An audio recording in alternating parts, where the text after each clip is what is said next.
Hello and welcome back to Rolling the Robsons. Well, there's been some big developments in the world of caravanning, and today we're going to talk about what those big developments are. So if you're not already, hit the subscribe button and the bell notification to stay with our journey. So the big news is this.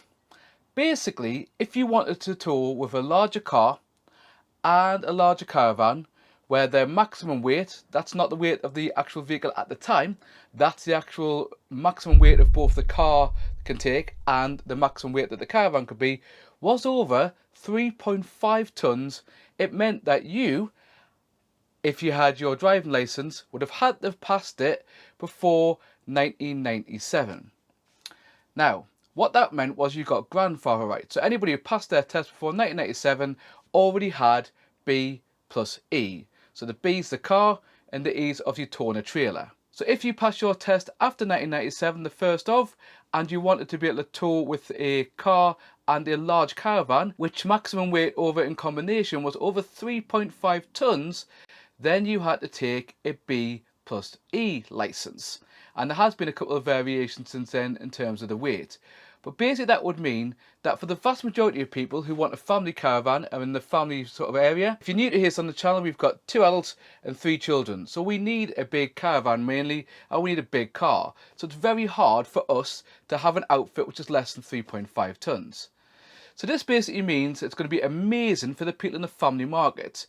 I think 6 berths and 5 berths, even though they've already been flying off the shelves, their prices are just going to go one way. Their prices are going to continue going up. So all the people that couldn't instantly go and get a big caravan and a big car now can have a big car and a big caravan which has a maximum over 3.5 tons as long as that is less than 7.5 tons.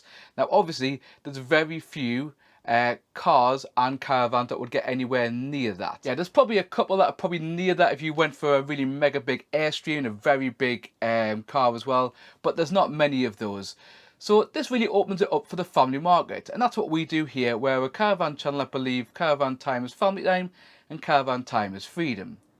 So I think it's going to be interesting to see the lay of the land over the next few months as people can do this. Now, we're coming to the end of the season, so I think a lot of these kind of people that want to get into caravan, who've got a family, is more likely going to be next year, but it's massively going to help the family end.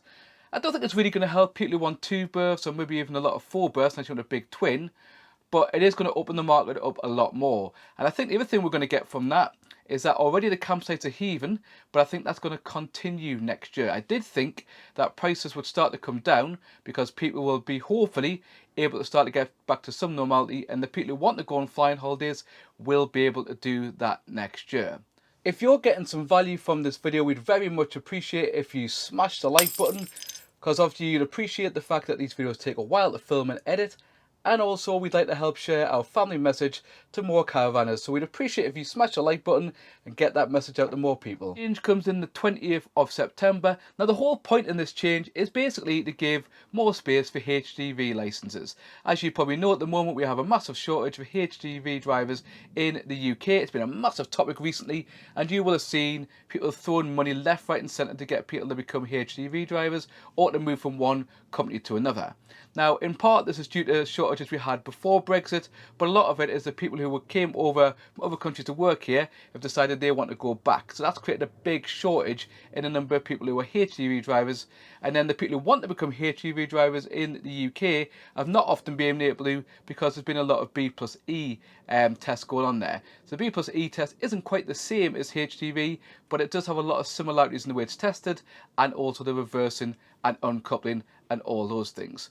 So the point basically is to get more people who are interested in being a HGV driver through their test a lot quicker. The government estimates that it will save about 30,000 tests a year by no longer having the B plus E. So this brings us to what is my opinion. Well, I'm not quite sure, because obviously I've got a personal sort of interest in this. It cost me about £600 to do the lessons and to pass my B plus E up here in Newcastle. So on a personal level, I am a little bit annoyed that I spent all that money. Now, did the B plus E give me great training? Well, it was very helpful. Having a proper driver instructor next to me telling me when to go wide, telling me when to do certain things, getting the reversing right, that was really useful. But a bit like a normal driving test, I don't think I really learned how to tow until eventually I got a Caravan. So even if you're towing the trailer, that's a small twin axle, it's nothing like towing like this big beast here, which is 8 meters, or even Caravans that are 8 foot wide. It is very different. So I think it was useful, but maybe not the be all and end all. I kind of wish that the government had said that maybe people have to go into some training, maybe a day's training, as long as that's signed off, then they could send that off to the DVLA, and that would be done that way. I think that's a bit better than just saying none at all. And obviously the Caravan Club and the Camping and Caravan and Motorhome Club, they all offer training if that's what you want to do. I do feel a bit sorry for people that do B+E training. So my driving instructor was a normal driving instructor, but also did B+E, and he did enjoy doing things that were a little bit different, essentially, really, rather than just doing normal driving lessons. Now, obviously he's invested in the trailer and lots of other things, and now that's completely gone. But then what does it mean if you already have B+E? So can you go back if you passed your test after 1997 and then had to pay to get your money back? Well, surprise, the government has said no. I do think that's a little bit naughty on their side. I think, they probably should give the money back. But again, that is a personal preference because I paid a lot of money. I wouldn't expect the whole money back, but maybe even the £115 for the test would have been useful to say sorry to people that we've changed the rules now. The other thing to think about is this a permanent thing? Well, we don't really know yet. It could be a permanent thing, or it could be that they do it for 3, 4, maybe 5 years, and maybe once the HGV sort of issues are ironed out, and once some of the kind of niggles from Brexit are ironed out, maybe we no longer need to do this, and they might go back to saying you have to have a B+E. So one of the things you could do, or one thing I would recommend, I don't think they'll take this away from you instantly, is maybe to renew your driving licence, your photo licence. Then at least you know that when your licence comes through, you therefore have B+E on there. My kind of guess is that if they were going to scrap it again, they would have to set a date, maybe like 2025. Not saying that is the date, but something like that to say, actually, after 2025, you will require B+E again.